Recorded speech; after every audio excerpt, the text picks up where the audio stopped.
Mungkin cerita lucunya tentang jodoh juga kali ya. Aku dulu juga zaman jomblo. Kayak itu hal yang menurutku juga impactful banget dalam hidup kita bertiga lah. halo semua, Kembali ke part 2 of Nugget Sisters Talk, sharing tentang parenting orang tua kita. Lanjut ke bagian 2. Kita pengen sharing gimana communication style kita sama mama papa, gimana kita bisa nge-maintain relationship kita pas sudah diberikan. Lebih ke situ-situ aja sih, Kak. Coba. Gimana? Coba. Aku dulu. Lucunya ya, kalau aku Iya. yang aku sadar, mama tuh orangnya sangat outwardly affectionate. Jadi tuh mama kalau mau small wins sekecil apapun, misalnya sesimpel akhirnya aku dapet seragam pas aku lagi SMA di Korea, karena susah banget ya waktu itu nyari yang cocok, yang ketutup. Itu mama langsung senangnya nggak main. Just those very small actions yang kecil-kecil keseharian kita aja tuh mama selalu mendukung. Dan aku inget banget kalau kita mau ujian, aku deg-degan banget nih soalnya kita kan nggak ada remedial di sana. Iya, Mah, bener, deg-degan harus banget remedial, nih. bener. Oh iya Nggak kan? ada. Nggak ada. Ya Allah, itu mah aku nggak Tapi bisa nggak ulang pernah, kelas guys, juga nggak nggak pernah bisa. retake. Nggak bisa, kita nggak bisa ulang Remedial nggak kelas, bisa. nggak bisa remedial. Kalau naik kamu turun, kamu di DO Masih di sana. harus bersyukur Bener. kita yang di Indonesia. Karena aku pun dulu kayaknya masih bisa Iya. beberapa. Terus Aku inget banget, aku setiap sebelum ujian tuh aku deg-degan. Aku selalu bilang, mama doainnya, ya Allah ini susah banget. Terus mama tuh beneran sampai tahajutan, papa sama papa juga tahajutan, sholat, insya Allah dilancarkan Yana. Kayaknya itu sih yang bisa membawa aku masih kuat mentalnya juga sama Kabia dan Kabina. Dan menurut aku kita tuh selalu menjaga komunikasi dengan baik, tapi two ways. Jadi bukan cuma mama yang nanyain terus atau Proaktif papa yang dua-duanya. nanyain terus, tapi iya yang aktif adalah dua-duanya. Misalnya sesimpel mah hari ini aku mau gini nih, terus mama papa hari ini mau gini nih, terus kita juga rutin video call. Jadi walaupun ada jarak yang memisahkan kita, aku tuh nggak pernah loh ngerasa kayak homesick to the point kayak aku mau pulang banget. Alhamdulillah nggak pernah, karena itu sih aku bilang komunikasinya selalu ada. Aku merasa dimanapun aku berada, sampai yang dulu aku sama Kak Bia ke US pun untuk summer school, itu kayak kerasa mama papa tuh ada terus. Walaupun Just time one call difference-nya jauh banget ya. Jauh banget ya. Kalau Kak Bia ada nggak rasa yang adanya ngerasa? gimana sih? Kayak kalau kalian kan karena maksudnya jauh, apa yang membuat ada gitu? Yang ke maintain relationship komunikasinya. Gimana ya? Kayak mamah itu ada rutinnya. Kalau dulu kayak setiap pagi pasti jam 9 tank atau habis tahajud gitu suka ngomong di grup kayak oh mama ya habis tahajud, atau enggak suka nge-DM juga kan. Jadi rasanya setiap hari itu ada rutin sama ada reaksi dari mereka. Ya kadang-kadang gimana ya, ma papa itu tipenya yang suka nelponnya itu sering tapi sebentar dibandingin lama tapi jarang. Jadi kadang-kadang kalau kita ada sela-sela waktu antara kelas gitu, misalnya kelas kosong, ya udah kita telepon aja sama papa. Dan enaknya tentang itu sih karena kita lagi di kehidupan kita sehari-hari kan ya, dan call-nya itu juga bisa lewat video kan. Jadi kadang-kadang kita lagi OTW kelas, sambil ngasih tahu ini mah aku kalau ke sekolah jalannya kayak gini, atau enggak kayak oh iya mah aku lagi mau ketemu sama teman-teman aku. Jadi beneran ke-involve walaupun nggak harus ada di situ gitu. Jadi kayak membawa mereka ke kehidupan kita, fisik, walaupun nggak ada physically. Terus juga kenal sama teman-teman kita sampai namanya gitu. Iya, sampai Iya. nama-namanya dihafalin, tahu Oh siapa. yang dari sini, yang dari sini. Tapi justru aku sadar juga, memang kadang kita tuh suka yang short call kayak di tengah-tengah, tapi kalau lagi ada waktu luang, itu kita bisa nelpon, misalnya aku sama mama nih, nelponnya banyak banget yang di OC, kita bisa sampai jam 2 jam, atau aku belajar, mama nemenin doang, mama nonton drama di Oh, gitu. HP, terus aku ya kerja aja gitu, karena ada tugas. Iya sih, lucunya aku gemesnya gitu banget tuh. Parallel Dan play. grup keluarga tuh aktif ya dengan update-update lagi ngapain atau apa. Tadi karena Vira cerita ya tentang doa, aku jadi kepikiran ya itu juga sih satu hal yang kayak nggak mungkin lah kita ada di titik ini without adalah pasti doa dari orang tua kita. Apalagi doa mamah nih, doa ibu, yang mana aku inget banget kalau mama itu lebih kepada apa ya, semua hal aku mau itu kecil atau besar dianggap penting. Misalnya aku mau ikut apa nih, kayak hal sehari-hari aja gitu, bukan hal yang minta doain hal yang besar banget. Didoain. Mau doain ya, mau ada ini. Oh jadi beneran diambil secara serius banget sama mama. Terus doa secara langsungnya ada, tapi juga di chat semoga apa-apa Iya. panjang sekali, karena mungkin tadi ya communication style mama tuh lebih kayak sangat outward. Mungkin kalau bedanya sama papa bear, kalau papa ya mungkin bapak-bapak ya, Iya, gitu ya. sangat Kalau kita bapak-bapak. lihat memesnya kan biasalah. mungkin kalau kita ngomong Oke. gitu. Tapi lebih kayak mungkin reserve tapi menunjukkan dengan hal-hal action kecil gitu ya. Aku kalau yang papa. aku yang suka sama papa tuh papa sangat action based. Jadi misalnya nggak ngomong nih, tiba-tiba ada, tiba-tiba dateng, tiba-tiba ngerjain. Cuma Tiba-tiba. kadang-kadang papa tuh mungkin orang kalau belum kenal papa kesana pendiemnya, tapi yang aku sadar sama papa tuh, misalnya kita udah lagi bareng, kita lagi nongkrong aja gitu, nggak lagi minum kopi atau gimana, suka banyak banget kayak tiba-tiba random deep talk, bukan random juga sih, tapi kayak deep talk yang tiba-tiba jadi insightful banget. Misalnya beberapa hari yang lalu aku lagi sama papa aja kan, kita lagi nyantai, terus aku curhat aja, pak aku gini loh pak, lagi begini. Terus tiba-tiba papa bilang, oh iya loh waktu cepet banget ya, dulu kalian tuh pas kecil masih ucil-ucil, kita satu mobil Jadi gini melo. loh. Terus aku jadi melo kan, tiba-tiba jadi Padahal nggak disangka ya. iya. Terus tiba-tiba jadi deep talk, jadi bilang iya papa tuh pengennya kalian bisa seperti ini, terus kalian harus selalu, itu sih yang aku suka sama papa, selalu stay humble and stay true to your roots. Jadi kamu mau dimanapun kamu di jalan kehidupan, kehidupan tuh kan selalu atas bawah ya, kayak wheel of life, kamu mau di atas mau di bawah tetap stay dan tahu tujuan kamu kayak apa dari awal. Jadi itu yang ngebuat gimana ya, kayak itu banget sih ditanamkan rasa bersyukur terus apapun itu, apapun situasi kamu itu, karena pasti ada hikmahnya. Jadi kesannya kayak happy go lucky tapi nggak juga, jadi kayak Nggak lebih toxic ke happiness gitu loh. selalu melihat. Bahkan aku inget juga kalau buat papa ya, karena tadi kan shows through action, aku juga jadi inget kalau orang tua kita tuh tipe yang memonitor tapi tidak mengontrol. Salah satu contohnya adalah setiap pagi tadi dia ngomong soal rutin. Mama selalu ngomong tiap aku berangkat kerja, dulu kan aku memang sempat tetap tinggal bersama orang tua kan sebelum aku menikah. Tiap aku pagi berangkat kerja pasti mama ngomong take care ya nak gitu, atau take care ya nak setiap hari. Padahal mungkin hari itu juga nggak ada hari yang spesial, hanya rutinitas sehari-hari. Itu yang aku rasain. Sebelum aku nikah kan aku juga udah gede ya gitu ya. Selalu tiap pulang tuh ditanyain kapan pulang, dan memang nggak bisa tidur sampai aku akhirnya pulang. Dan itu yang aku rasa tuh mama papa udah memberikan tanggung jawab ke kita, tapi ada action kecil nih yang membuat aku nggak mau nih mengecewakan tanggung jawab yang udah diberikan kepadaku. Jadi makanya aku ngerasa kok kita tuh kayak diarahkan tapi kita nggak merasa terpaksa, tapi kitanya yang jadi kayak pengen ngebuktiin gitu, atau kayak kita ingin menjaga kepercayaan juga. Jadi itu misalnya karena aku setiap malam ditanyain atau apa, ya aku jadi ingin menjaga kepercayaan juga gitu. Dan mungkin Vira juga ngerasa kayak gitu ya karena keluar.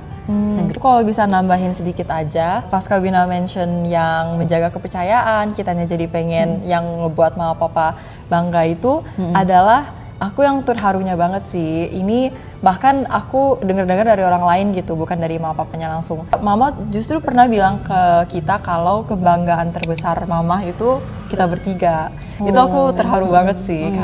Dan itu terbukti, misalnya aku lagi ketemu teman aku, terus kan mamahnya temenan lah sama mama kita gitu. Terus mamanya suka cerita, iya setiap ketemu mama pasti mamanya tuh nge-update anak-anaknya udah ngapain aja, anak-anaknya udah seperti apa. Jadi memang kayak her pride and joy. Jadi aku pas denger itu kan ya gimana nggak terharu ya. Jadi dari dulu kayak mama papa kalau ada apa-apa bangga dan senang karena anak-anaknya. Jadi membuat kita jadi lebih termotivasi pengen yang terbaik juga, nunjukin yang terbaik. Jadi ya karena itu sumber kesenangan mama papa itu yang aku terharu banget pas denger. Jadi ya begitu, jadi melo. Kalau Kak Bia gimana Kak? Aku ya, quote yang aku suka banget dari papa dari dulu itu, kalau kamu ngelakuin sesuatu, lihatlah ke atas tapi jangan lupa lihat ke bawah. Soalnya kan manusia itu kan biasanya ya ambisius banget lah. Tapi karena terlalu ambisius, kadang-kadang mereka nggak ngelihat semua hal yang udah mereka lakuin dan semua struggle yang udah mereka lewatin kan. Jadi kadang-kadang kalau aku lagi di sekolah gitu, terus aku misalnya PR-nya nggak jalan, oh nilainya nggak sebagus yang aku mau. Kadang-kadang ya papa ngasih aku quote itu aja kayak, ya kamu bolehlah sedih sebentar, kamu bolehlah punya suatu tujuan, tapi kamu juga harus ya give yourself some credit lah, soalnya kamu sendiri juga udah ngelakuin banyak hal dan banyak orang yang mau di posisi kamu juga. Jadi kamu bisalah sedih banget bilang kayak lah kok hidup aku kayak ini, tapi ya kamu jangan dibawa ke hati, lebih ke ya udah di waktu itu kamu bolehlah keluarin semua emosi kamu, tapi ingat aja mungkin ada orang yang lebih baik situasinya dibandingin kamu, tapi ada juga banyak orang yang situasinya ya lebih buruk lah dari kamu. Jadi kayak aku harus realistis juga gitu. Walaupun kadang-kadang hal-hal nggak berjalan sesuai keinginan aku, ya aku harus humble juga. Dan untuk mama itu kan ya ada rutin terus lah. Dan hal yang paling aku ingat dari mama itu, mama doanya itu kenceng banget. Selain yang Kabina sama Vira bilang, yang words of affirmation atau enggak juga doanya kan kadang-kadang juga spesifik banget kan ya. Itu mama itu sholat sunahnya rajin. Contohnya tahajud. Aku ingat banget dulu kita selalu dibangunin jam 4 untuk tahajud, kayak pas-pasan. Dan pastilah kita kalau sebagai anak kecil kayak 5 menit lagi, akhirnya pas sudah 1 menit mau subuh baru kita kayak bangun tahajud lah. Tapi pokoknya udah kebiasaan gitu. Tahajud bangun, terus subuh juga, sholat sunnah sebelumnya juga. Terus duha kan sebenarnya nggak wajib kan? Ya mama bisa sholat 12 rakaat. Sholat wajib pun yang kayak zuhur, asar, maghrib, isya itu qobliyah ba'diyah juga dikerjain gitu. Padahal kan nggak harus kan, maksudnya nggak wajib. Tapi karena mama leading by example, ya aku juga ngebawa itu ke sehari-hari aku juga gitu.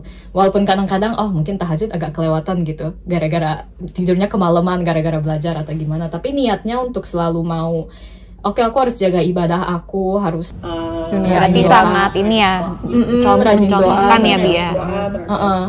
Itu menurutku juga aspek yang penting banget dalam hidup aku, walaupun aku tinggal di luar gitu ya. Mungkin menurut banyak orang kayak kok masih bisa pakai hijab atau enggak masih bisa rajin sholat dan lain-lain. Jadi emang sisi realistis dan sisi agamanya itu juga harus dibalance juga menurut aku. Dan aku belajar banyak dari ya contoh-contoh mama papa. Dan tadi bicara tentang doa ya, bagi mama tuh nggak ada hal terlalu kecil atau remeh lah untuk aku minta doa. Betul. Jadi aku cuma sesimpel mau minta doa, semoga nanti ngomongnya lancar, atau semoga nanti hal yang besar baru, semoga aku keterima di MIT gitu. Itu kan yang besar. Tapi hal-hal daily life yang semoga nanti nggak macet ya atau gitu juga didoain. Kalau misalnya aku ngomongnya nggak langsung tapi lewat chat, itu juga diomongin panjang banget. Nah, aku juga yang sadar adalah doa yang spesifik. Misalnya apa yang aku lagi lakukan didoakan secara spesifik. Misalnya gimana ya, disebut apa yang ingin dicapai, aspek kelancaran apa yang aku ini. Meskipun nanti ya walau-walau apa yang dikabulkan, cuma itu udah usaha. Mungkin cerita lucunya tentang jodoh juga kali ya. Aku dulu juga udah hopeless ya. Sebelum aku nikah tuh, sebelum aku ketemu suami aku yang sekarang, aku kayak ya Allah siapa lagi gitu jodohku. Udahlah, udah nyerah lah gitu. Pas zaman jomblo. Kayak apa sih, aku jomblo terus aku udah halu aja ke opa-opa Korea gitu, kayak K-pop. Karena kayak udah deh nggak ada harapan. Tapi yang aku ingat dari mama itu, mama sebenarnya untuk anak-anaknya tuh mendoakan jodoh lebih ke spesifik. Jadi tuh mungkin mama nggak tahu calon partnerku saat itu, nggak kenal juga saat itu. Jadi bukan doain sebuah nama, tapi doain sebuah karakteristik yang itu spesifik banget. Waktu aku diceritain, spesifik gitu ya.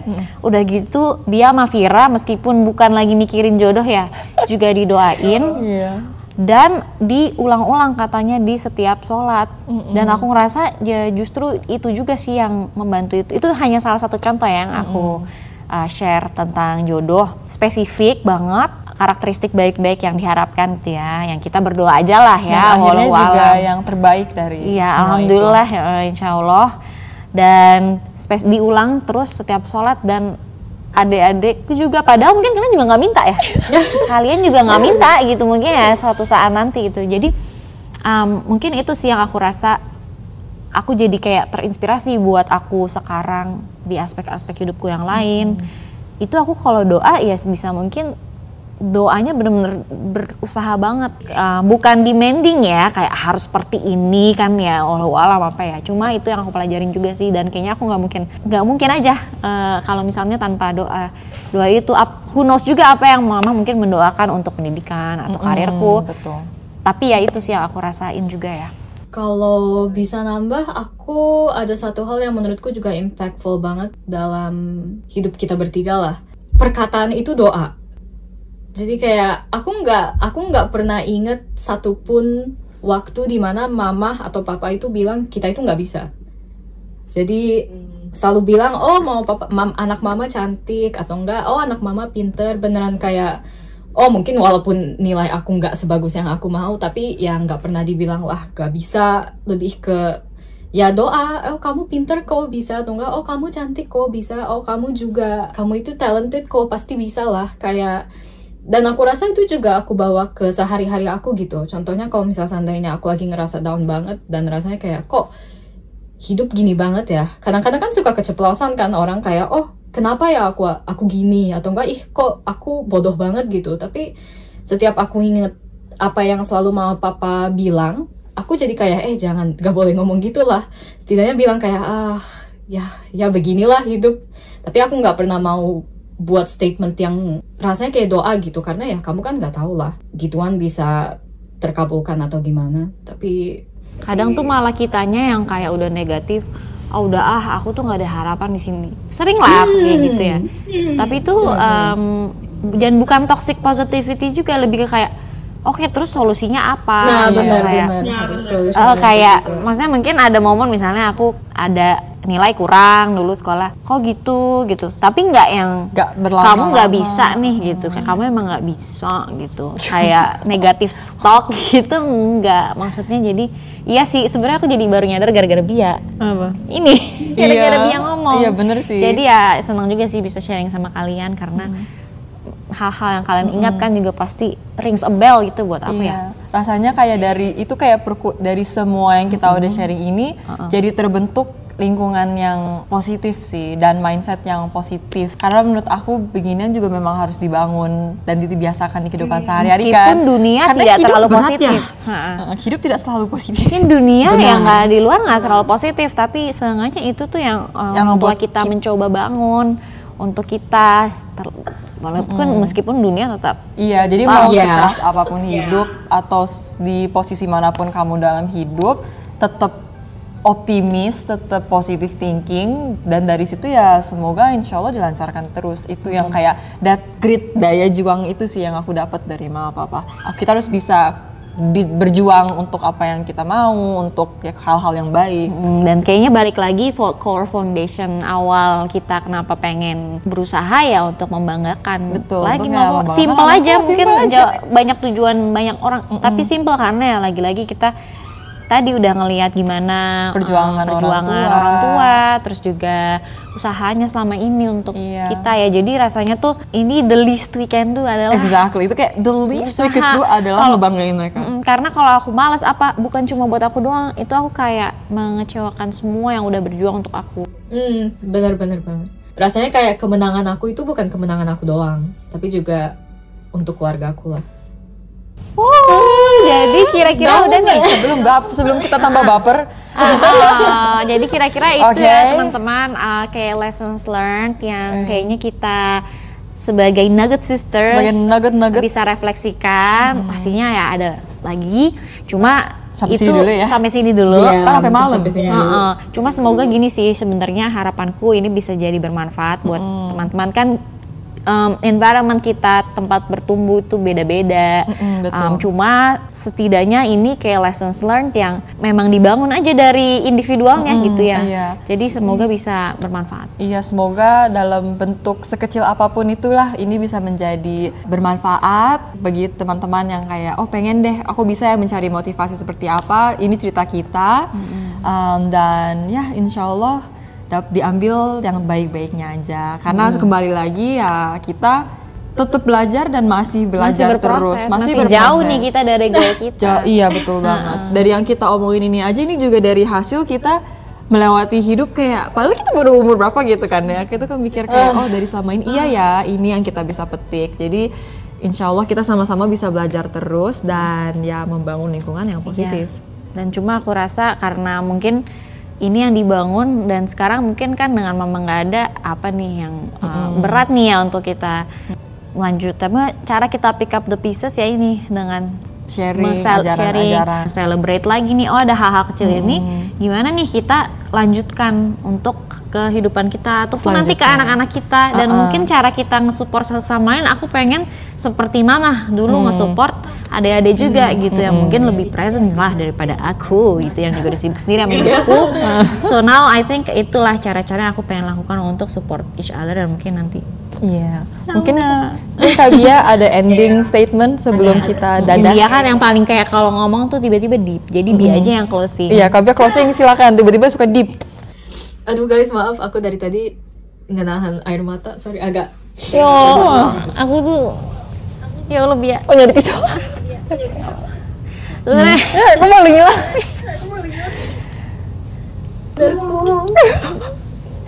Iya, Kak Bia, silakan Kak Bia closing statement. Itu udah juga nahan.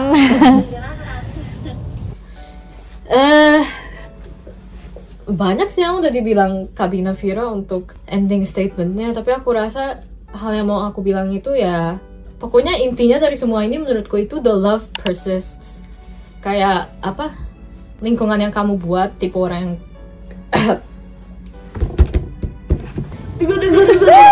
Oh, dia precious banget. Iya, Kak Bia precious banget. Oh. Kita berusaha.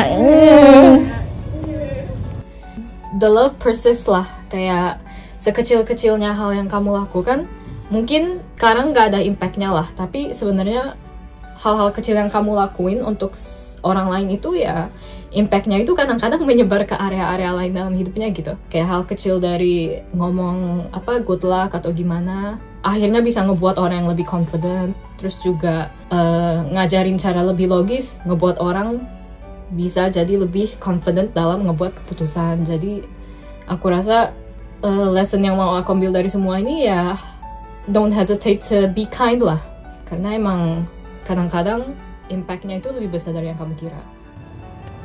Thank you. Makasih. Semoga bermanfaat ya teman-teman. Iya, jadi sampai sini dulu parenting session. Soalnya melo nih, kalau lama-lama jadi melo. Jadi jangan. Hug nugget sister. Hug nugget sister. Hug dia nih. Baby nugget. Baby nugget. Iya, jadi Kabina paket saset. Oke, sampai sini dulu dan makasih udah nonton sampai sini. Sampai ketemu di video selanjutnya. Dadah.